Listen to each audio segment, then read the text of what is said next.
E aí, Marcão, cadê o relatório? Eu tô super atrasado pra reunião. Você não imprimiu ainda? Oi? Um relatório, Marcão. Cadê o relatório que eu te pedi? Não tá aí? Claro que não. Tá piscando? Não. E agora? Nada. O cliente tá aí. Cadê o relatório? Não imprimiu ainda. O que houve com a impressora? Travou. Oi? Ninguém.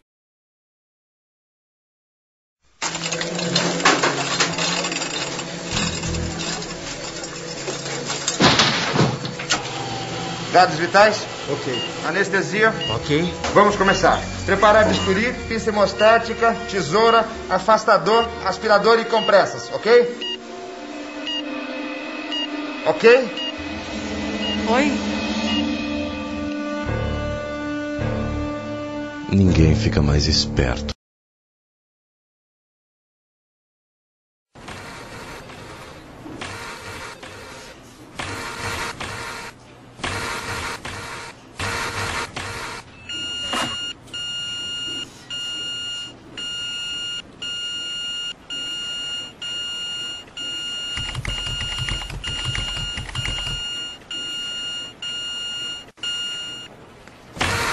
Empresário.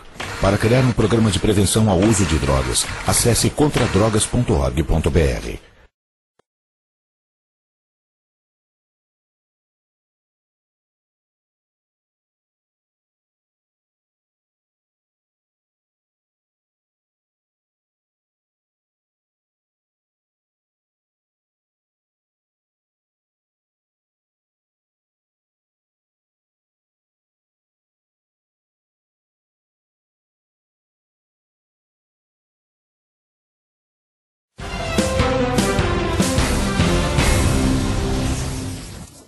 O consumo de álcool mata mais do que a AIDS, é o que diz o relatório global de 2011 da Organização Mundial de Saúde. Para esta psicóloga, fatores como violência familiar e dificuldades no ambiente de trabalho podem levar uma pessoa à dependência alcoólica. A busca por relaxar, descansar, costuma ser uma das motivações que leva as pessoas a beberem. Mas é claro que por trás disso está a fuga da realidade, um desejo de fugir de algo que não é satisfatório ou é desgastante, né? De fugir de uma realidade aversiva. Um caso envolvendo um trabalhador com dependência alcoólica chegou ao TST. Ele era motorista e foi flagrado dirigindo o caminhão da empresa embriagado. Perdeu 7 pontos na carteira e a empresa ainda teve que pagar multa por infração de trânsito. Por isso, ela recorreu à Justiça do Trabalho, pedindo o direito de demitir o funcionário por justa causa. O Tribunal Regional do Trabalho do Rio Grande do Sul não aceitou o pedido por entender que a embriaguez do empregado foi causada pelo desgaste físico e mental decorrente da excessiva jornada de trabalho a que ele estava exposto. Mas para o relator do caso na 5ª turma do TST, ministro Brito Pereira, a CLT, no artigo 482, aponta o consumo de álcool habitual ou em serviço como um dos motivos para a dispensa por justa causa. Por isso, a empresa ganhou o direito de rescindir o contrato de trabalho do funcionário.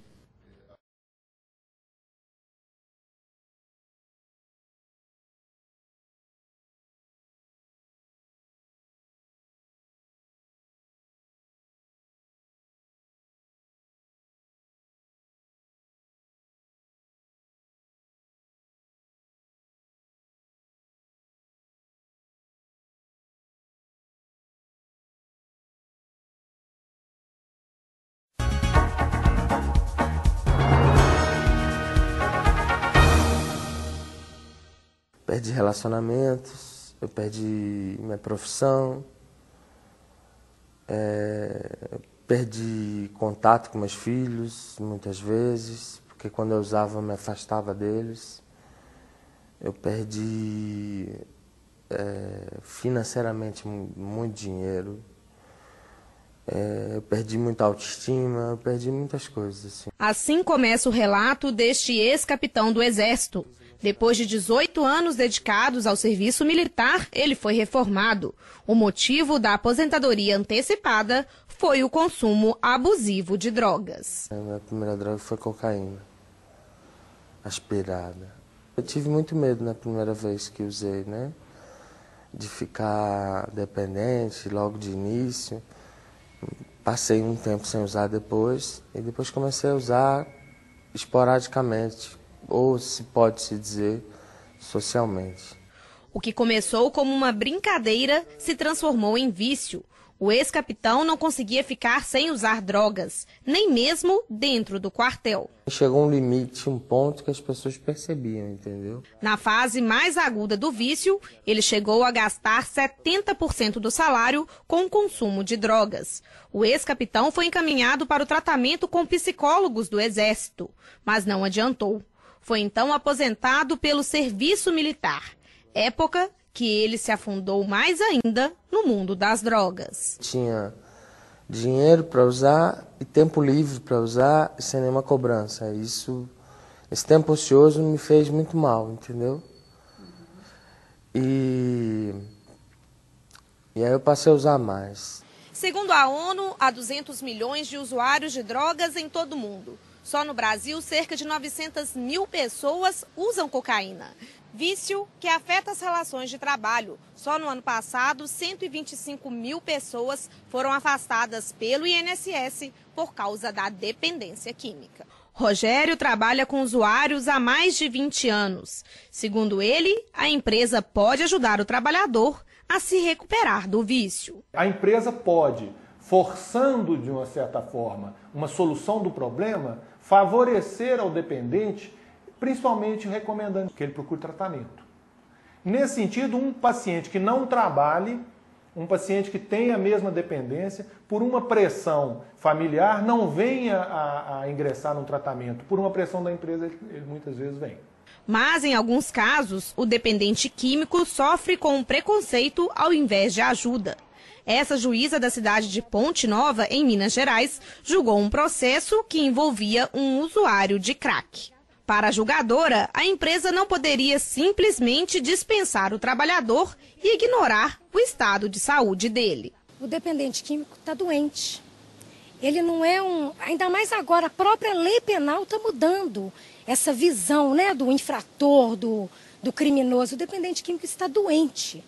E o Estado e a empresa, na sua função social, tem que dar essa abordagem e encaminhá-lo para um tratamento. E quando ele estiver pronto, saudável novamente, ele pode se reintegrar ao mercado de trabalho. É o que busca agora o ex-capitão do Exército. Ele já completa 3 meses longe das drogas. Como não é possível retornar ao serviço militar, resolveu fazer uma nova faculdade. Pretende retornar ao trabalho e traçar um novo caminho longe do vício. Tenho vontade de voltar a trabalhar, de adquirir uma outra profissão e de restaurar, reconstruir as coisas que eu perdi com o uso, né?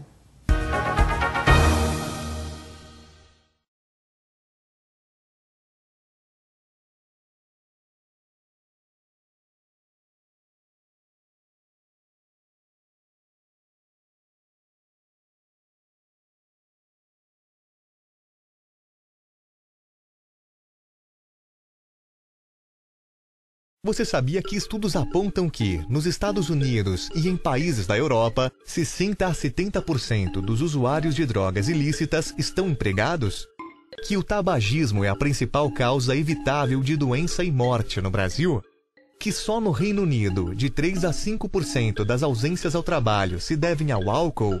E que isso representa cerca de 8 a 14 milhões de dias perdidos a cada ano? Como você pode ver, as drogas são um grave problema. E um problema que faz parte do nosso cotidiano. No ambiente de trabalho, as drogas são responsáveis por absenteísmo, problemas de saúde física e mental, improdutividade, dificuldades no convívio social e mais uma série de problemas, que são levados também para o ambiente familiar. Nas empresas, o sucesso dos tratamentos em grupo pode chegar até a 70%.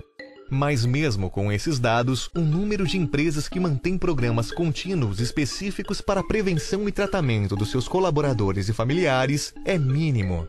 E por mais que seja importante, não é fácil convencer os dirigentes de empresas a implantar medidas que contribuam com a implantação de programas desse tipo. Muitas vezes faltam subsídios para demonstrar que ações desse tipo são investimentos e não gastos. Pensando nisso, a Associação Brasileira de Qualidade de Vida lhe oferece o curso Drogas no Ambiente de Trabalho.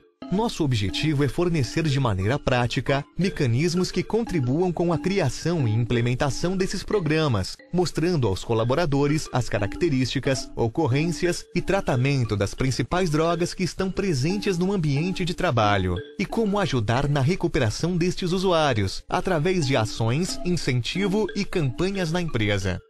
Para maiores informações, visite o site da ABQV.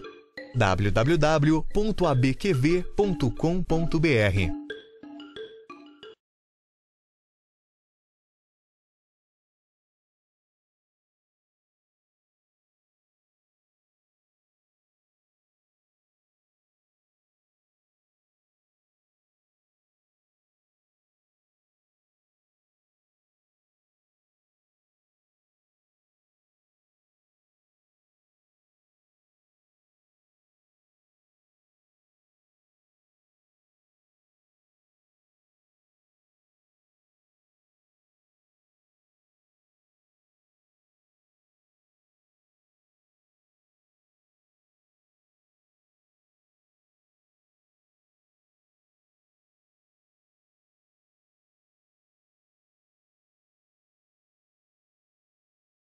Uma realidade preocupante. No primeiro semestre deste ano, mais de 21 mil pessoas foram afastadas do trabalho por envolvimento com drogas. O número é 22% maior do que o registrado no mesmo período do ano passado. E o principal vilão é o álcool. Uma questão de saúde pública, mas que também afeta a produtividade das empresas. Com mais de 60 anos, este cineasta decidiu enfrentar a realidade. Eu passei praticamente 50 anos bebendo sem saber. Você vai para a escola e sai, toma uma cerveja. Depois vai para a universidade, os colegas chamam para tomar um chopinho. Você fica adulto, os colegas de trabalho chamam você para um happy hour. Aí tem uma festa, um evento. E você vai e leva a vida inteira e não toma conhecimento que você passou a vida boiando no álcool. Um levantamento do INSS mostrou que o número de trabalhadores afastados do serviço por causa de drogas aumentou 22% nos primeiros 6 meses deste ano, na comparação com o mesmo período do ano passado. A dependência química deixou mais de 21.200 empregados em casa, 80% deles por causa de álcool. Esta psiquiatra diz que o crescimento do número de afastados pode ser explicado por um fator. As empresas estão detectando precocemente os sinais de dependência nos funcionários. Alguns sinais são muito característicos disso dentro das empresas. Por exemplo?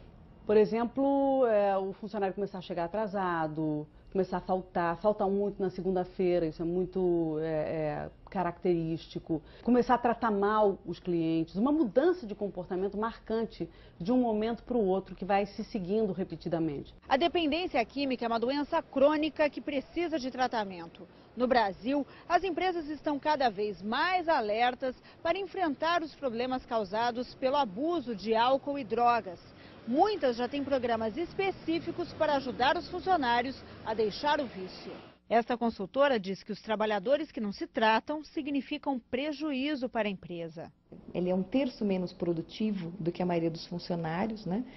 Aumenta mais de 5 vezes a chance dele ter um acidente de trabalho e 8 vezes ele usa mais diárias hospitalares de qualquer outro funcionário, né?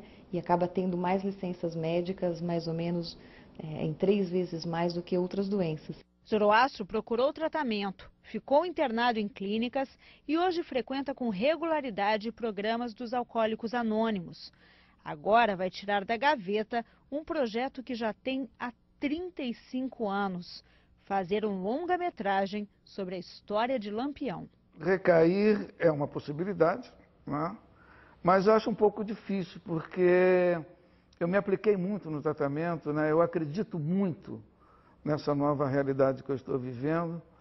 Tenho muito interesse em desenvolver o meu projeto de vida, e eu não vou jogar fora ou afogar num copo.